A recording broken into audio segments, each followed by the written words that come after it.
Unreal Engine provides the tools to go from a static mesh into a fully animated character that can be used within your Unreal Engine game. Let's follow along as I show you the complete step-by-step on how to do it. We will start creating a very simple mesh in Blender, exporting it to Unreal Engine version 5.6, converting the static mesh into a skeletal mesh, creating the bones, skinning, creating an idle animation and setting it up for a character actor to play on game start. Each of these topics is very dense, so we will only show a simple example so that you can understand the complete process. Buckle up and enjoy the ride. Let's start out creating a very simple shape to be our character for this tutorial. And for that we are using Blender. If you don't know what Blender is and how to work with it, check out the donut tutorial in the description. Blender is a free and open source 3D creation software and it is simply amazing. And let's give the model a face so it has a bit of personality. And add a simple yellow material to it as well. And with that we created our little Sebastian. Now we export the model as a FBX to be used in Unreal Engine, and for that we need to set the path mode to copy and click on this little box icon. Limit this export to the selected object only and only the mesh. Set the geometry smoothing to face, and we can uncheck the bake animation as well, since here is no animation for this model.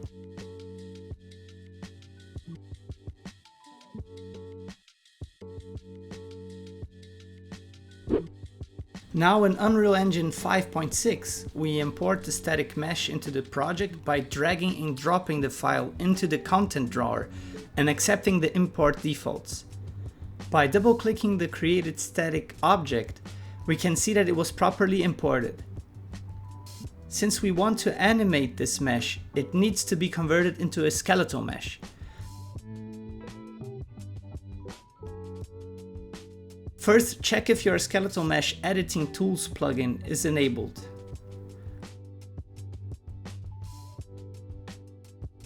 With it enabled, right-click over the static mesh asset and select Convert to Skeletal Mesh. Keep all the default options and convert. And with that, Unreal created a skeletal mesh and a skeleton asset based on our static mesh. Let's create a new empty level to be used for creating the animations. It is good to have an empty level for it, so that no other gameplay elements interfere when creating and editing the animation. Using the environment light mixer, we can create a complete basic lighting setup for the level. Then we just need to add a cube and scale it up to serve as ground.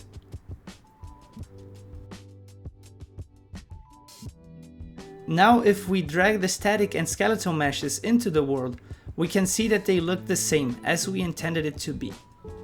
The next step is creating the bones for the model. Since we are keeping it simple, we will create only one bone pointing up, so that we can animate a head shake animation for Sebastian. Double-click the skeletal mesh and click the Editing Tools button to see this editing layout. Clicking on the skeleton on the left side, we can edit the skeleton, adding the bones.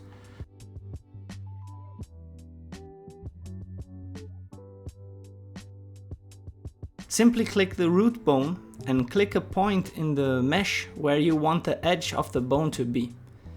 On the left side, we can adjust the bone coordinates if you want a more precise adjustment. Don't forget to click the Accept button on the bottom of the screen. And now we are ready to skin the model. Skinning the model means that we will link the bones to the actual mesh, defining how each bone influences regions of the mesh. So first we need to click on the Skin button on the left side, select the root bone on the right side, and click on Bind Skin on the left side. Don't forget to click the Accept button here as well. Now that the skeleton is bound to the mesh, we can edit the weights. This means that we will edit how much each bone influences each part of the mesh when moving.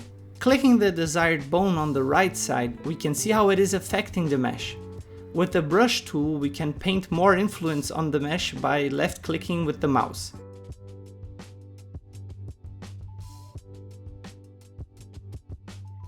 And by holding Ctrl when clicking, we remove the weight. For this example, we want a more even distribution, so another faster approach is to select the mesh mode. With this, we select all vertices that we want to adjust and add or remove weight. We want the bone to have full effect on the top of the head and no effect at the bottom.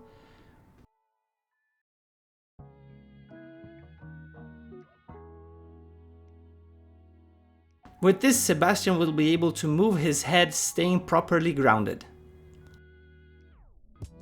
Again, don't forget to click the Accept button. We can manually see the result by clicking the skeleton button on the top right side or opening the skeleton asset directly. By selecting the desired bone and rotating it, the mesh properly deforms as intended. Our skeletal mesh is all set up and can be animated now.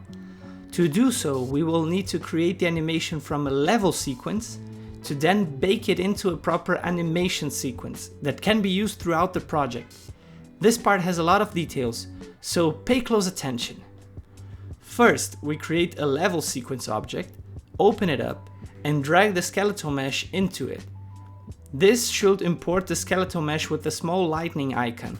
This icon means that the skeletal mesh is being instantiated when the level sequence is opened.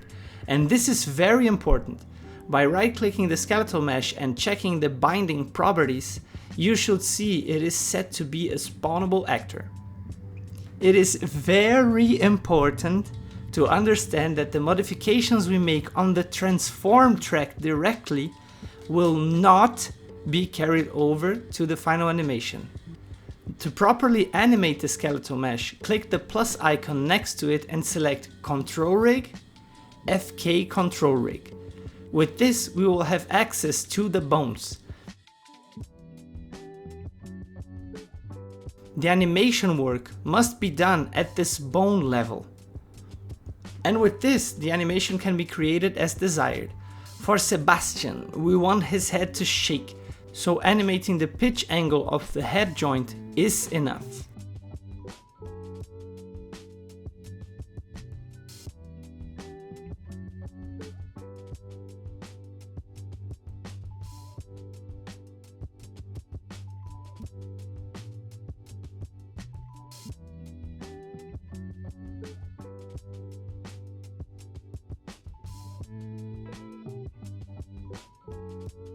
With the animation finished, right-click the skeletal mesh of the level sequence and select Bake Animation Sequence. Select a folder for the animation, name it properly and click OK.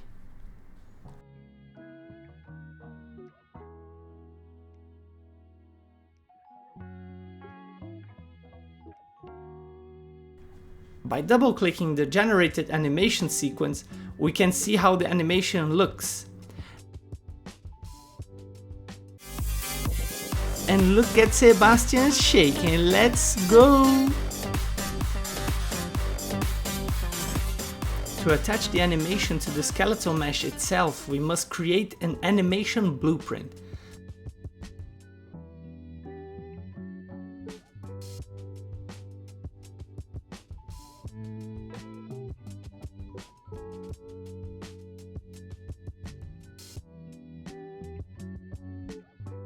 This object can hold a lot of animation logic, states, and etc. But to keep it super simple, we will only connect our idle animation directly to the output.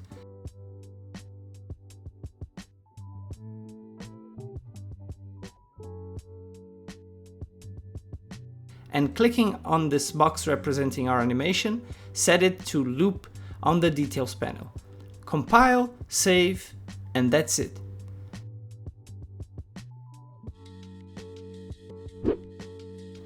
Now we want to apply this animation blueprint directly to the skeletal mesh.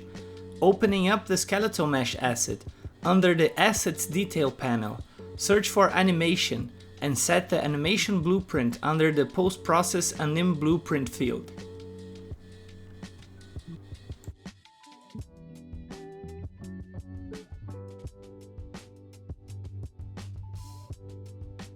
If we go back to the level and place the skeletal mesh of Sebastian into the world, play the game. Look at Sebastian dancing, oh he looks so fine.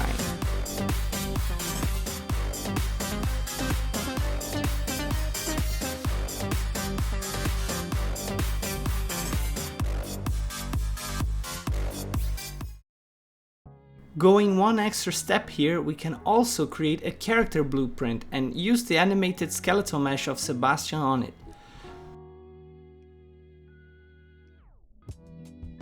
For this, we just create a new character blueprint and on the mesh component select the skeletal mesh of Sebastian.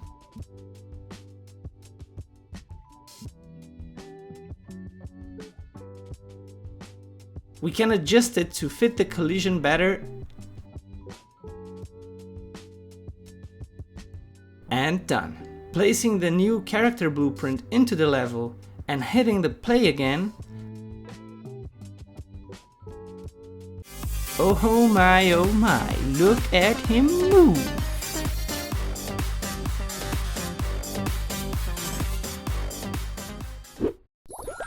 And that's it for this video. Hope you enjoyed the ride. Don't forget to leave a like and subscribe for more game dev content. Thank you for your time and patience. Bye!